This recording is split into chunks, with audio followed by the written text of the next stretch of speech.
અને જે પરિવારમાં, જે સંગઠનમાં, જે ઘરમાં, જે સમાજમાં, જે વ્યક્તિઓ હોય, બધા જ પોતપોતાના કર્તવ્યનું યથાર્થ પાલન કરે તો આજ કળિયુગમાં પણ સતયુગ જેવું વાતાવરણ થઈ જાય ભાઈ. એ વાત પાકી છે.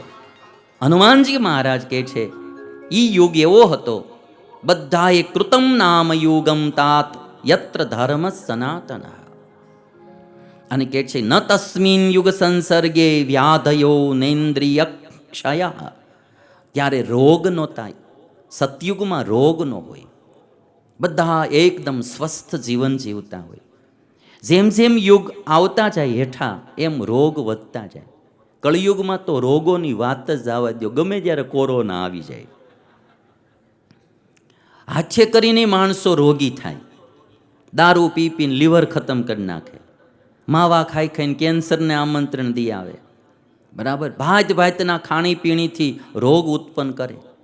કળિયુગમાં માણસ જાતે બી રોગ ઉત્પન્ન કરે. સતયુગમાં કોઈ રોગ ન હોય, ઇન્દ્રિયોનો ક્ષય ન હોય.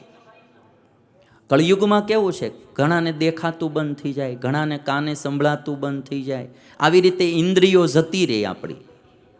પણ સતયુગમાં કહે છે કે કોઈ ઇન્દ્રિયોનો ક્ષય ન થાય. હનુમાનજી કહે છે ના સુયાનાપી રુદિતમ, કોઈ પણના ગુણમાં કોઈ દોષારોપણ સતયુગમાં કરતું નથી.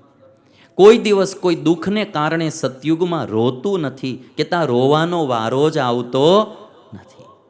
ના સુયાનાપી રુદિતમ ન દર્પો નાપી વૈકૃતમ, સતયુગમાં વિકૃતિ નથી હોતી, કોઈને અભિમાન હોતું નથી.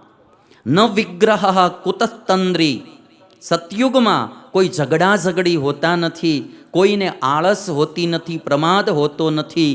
ન દ્વેષો ન ચ પૈશુનમ, કોઈને પરસ્પર દ્વેષ હોતો નથી, કે કોઈ કોઈની ચાડી ચુગલી કરતા નથી. ન ભયમ નાપી સંતાપો ન ચેર્ષ્યા ન ચ મત્સરઃ, સતયુગમાં ભય નથી, સંતાપ નથી, ઈર્ષ્યા નથી, કોઈને પરસ્પર મત્સર નથી. હનુમાનજી કહે છે અને સતયુગમાં બધા જ એક ભગવાનની સેવા પૂજા કરતા હોય છે. બહુ ઝાઝા ભગવાનની ન હોય ત્યારે, હો ભાઈ, બહુ સરસ આ વાત લખાણી.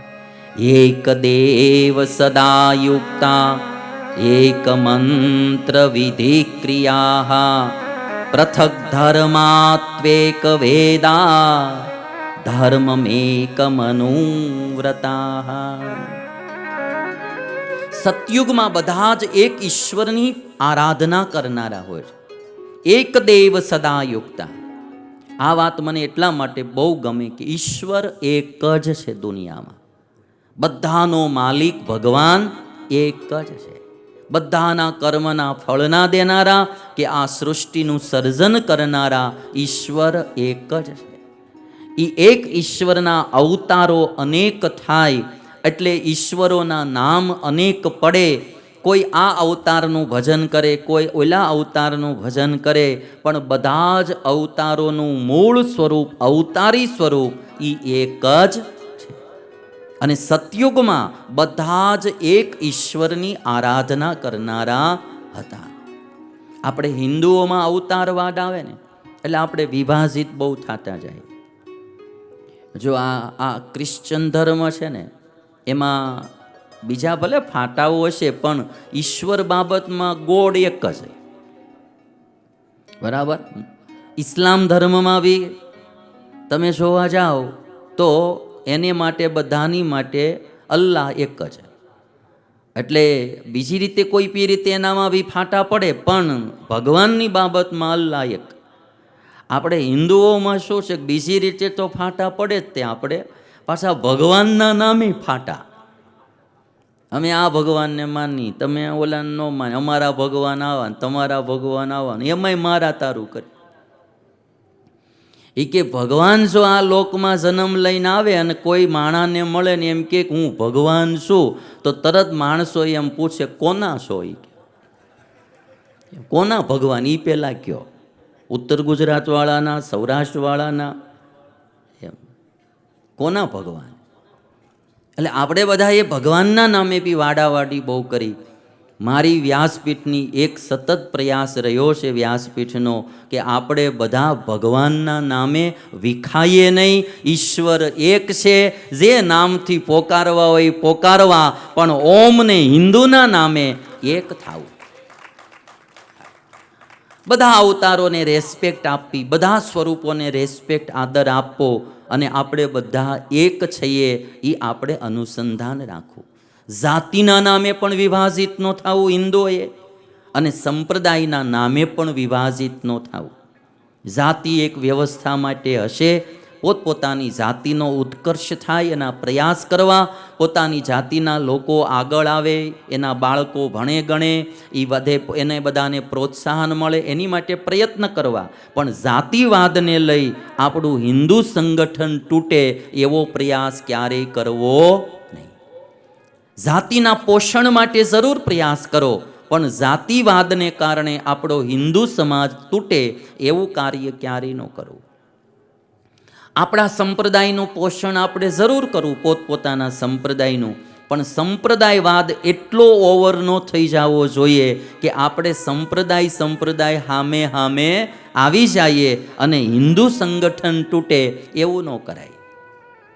આપણે જરૂર ગુજરાતી હોઈએ, કોઈ મરાઠી હોય, કોઈ બિહારી હોય, પોતપોતાના રાજ્યનું પોતપોતાની ભાષાનું બધાને ગૌરવ હોય, પણ આપણે એવું રાજ્યવાદ ન ચલાવવો જોઈએ કે હિન્દુસ્તાનને નુકસાન આવે. એ કામ આપણે ન કરાય. એટલે આપણે બધાએ ભગવાનના નામે પણ વિભાજિત ન થવું. હરેક ઈશ્વરના સ્વરૂપો જે છે, દિવ્ય શક્તિઓ જે છે, એને રેસ્પેક્ટ આપવી, આદર આપવો. તમે બધા જાણી શકો છો, આટલા બધા દુનિયામાં માણસો છે તો બધાની માતા અલગ અલગ હોય, બરાબર? બધાની માતા અલગ અલગ હોય. એક વ્યક્તિ માટે એની માતા સર્વોપરી છે, તો બીજા વ્યક્તિ માટે એની માતા સર્વોપરી છે. કોઈની માતા રૂપાળી હોય, કોઈની માતા કાળી હોય, પણ એના છોકરા માટે તો કાળી માતા પણ એની માટે તો સર્વોપરી છે, એના માટે સર્વસ્વય છે. તો આપણે કોઈ માતાને આપણે ઇન્સલ્ટ કરવાનો કોઈ અધિકાર નથી. આપણી માતા આપણી માટે છે, તો કોકની માતા એના માટે પણ એટલી જ છે, એને રેસ્પેક્ટ આપો. એટલે આપણે એવી જ રીતે સંપ્રદાય હોય, ગુરુ હોય, ભગવાન હોય, આપણા ભગવાન કે આપણા ગુરુ કે છે, આપણે જેને માનતા હોઈએ એને રેસ્પેક્ટ કે એને આદર આપીએ, એમાં નિષ્ઠા રાખીએ.